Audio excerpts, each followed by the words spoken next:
What if I told you that the hero of Flash Gordon didn't even use his own voice? That a famous director walked off the project?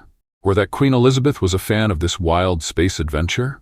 Yes, Flash Gordon, 1980, is one of the weirdest, craziest cult movies ever made. Behind the bright colors and crazy action are stories you won't believe. Let's dive into 10 strange and surprising facts about this unforgettable film. Flash Gordon's voice wasn't his.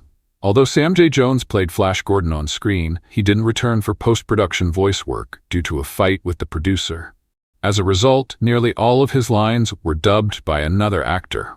Most audiences didn't even notice.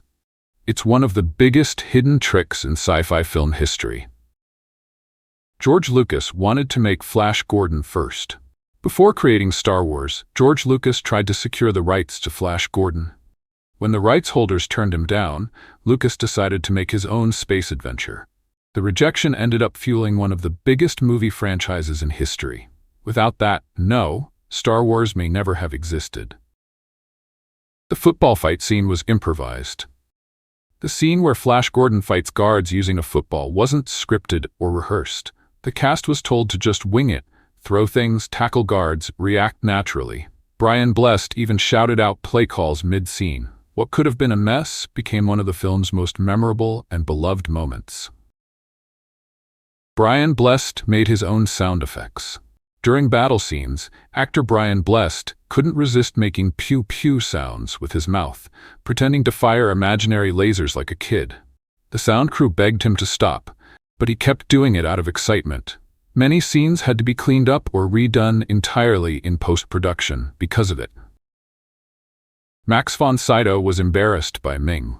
Max von Sydow, known for serious roles in films like The Seventh Seal and The Exorcist, was hesitant to play the over-the-top villain Ming. He feared it might damage his artistic image.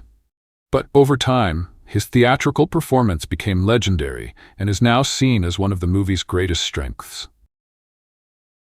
Queen composed the soundtrack on tour.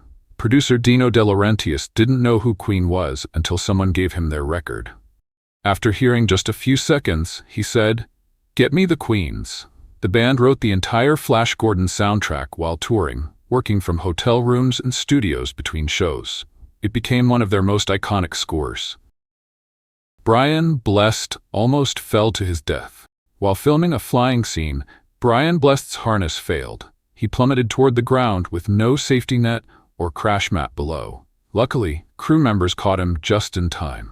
Shaken but unharmed, Blessed insisted on finishing the scene. His fearless commitment matched the boldness of his character, Prince Volton.